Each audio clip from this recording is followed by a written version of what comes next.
Do you think this video will be on the internet in 2070?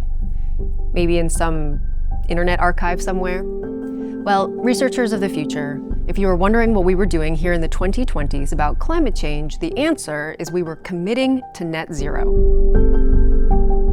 In the past few years, more than 70 countries, one after the next, have made a pledge to reach net zero emissions.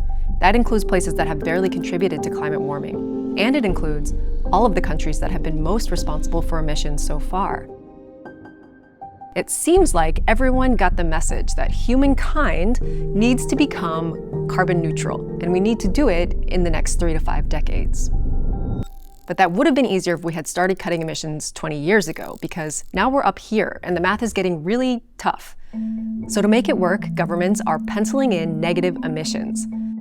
That's the net part of the net zero promise, the idea that we can reach zero while still emitting greenhouse gases if we're also taking CO2 out of the air.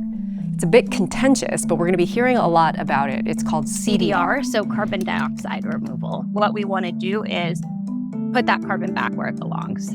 Gianna Amador is a CDR advocate, and she's going to help us explain this with the bathtub metaphor. The bathtub in this situation is our atmosphere, and the water in the bathtub is the CO2 that's in our atmosphere. Before the Industrial Revolution, the land and ocean typically released as much CO2 into the air as they absorbed back down through this drain. But when people started digging up coal and oil to power their machines, first in Europe and then in the US, it sent this new flow of CO2 into the air, one that the plants and oceans couldn't keep up with. About 45% of those emissions stay in the atmosphere, trapping heat and setting us up for an escalating array of climate disasters. So in 2015, all of the countries sent someone off to Paris to say, okay, everyone, we need to keep warming well below 2 degrees Celsius. And really, we're aiming for 1.5 degrees. That's above pre-industrial levels. And the exact numbers matter less than the fact that every increment of warming increases risk. So first and foremost, we need to turn off the tap.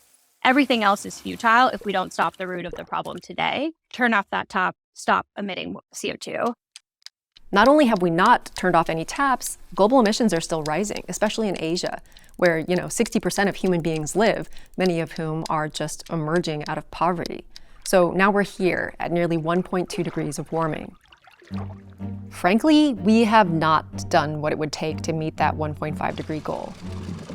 But we may be able to keep warming under 2 degrees if all of those net zero promises become real net zero policies. And that's where things get a little tricky. Turning these emissions all the way off could get really hard, really expensive, or even unfair. So everyone's kind of hoping that we can work from the bottom of the tub too. To kind of increase the size of the drain, increase the speed in which we can drain that water from the bathtub. Now CDR is distinct from CCS, which prevents emissions at the source. That works on the faucet. CDR grabs CO2 from the air, and people have come up with a lot of interesting ways of doing that. The most common one so far is planting and protecting forests. It's one of the more affordable CDR approaches right now, and it has a lot of benefits aside from capturing CO2. But we've seen from problems with the carbon offsets market that it can be hard to verify. And, trees don't live forever. So most of the modeling scenarios that limit warming assume we'll also be able to build a new drain for more permanent carbon storage. So through things like rock weathering, we can crush up a bunch of rocks that naturally react with CO2 and try to speed up that reaction. Or we can use chemistry to mimic natural processes through technologies like direct air capture, which basically use a type of chemical that selectively binds with CO2 to capture it from the air. These techniques all come with different costs, and they're in really early stages of development. So there's a concern that the people in charge of the faucets will see any movement down here as an excuse to avoid making cuts up there. Should we be counting on large amounts of carbon removal for our climate plans? Well, it seems we already are. The US government's net zero plan calls for 500 million metric tons of CO2 removal by 2050, up from 0 today. Model simulations that limit warming to 1.5 degrees envision around 3.8 billion tons of permanent carbon removal globally every year. And this is the total amount of permanent carbon removal that has happened so far. So would you call that wishful thinking? Or is it foresight about how much can happen in 30 years if we start our way up the learning curve now?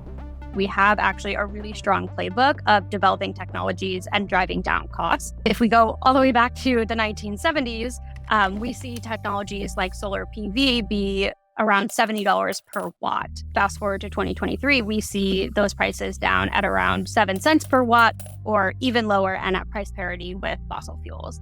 The challenge with that is that renewable energy produces something that's quite useful, which is energy. And CDR, what is the customer for CDRs, or where does the demand come from? We've seen some major companies, including Stripe, Meta, Alphabet, McKinsey, Microsoft. All of these companies have made commitments to purchase carbon dioxide removal as part of their corporate social responsibility plans. That being said, I think in the long term, carbon removal could be provided as a public service in the ways that we manage some of our other pollution. We pay for someone to come around to collect our trash and to manage it in a way that is safe for our communities. The US government is already offering billions of dollars to try to get a direct air capture industry off the ground. And I think it makes sense for the countries that have used the most fossil fuels to do the work of finding out if CDR can scale. But if it doesn't, well, then net zero will have been just another way of kicking the can down the road, which of course is how we ended up here in the first place, in this position where we may now have no choice but to try everything.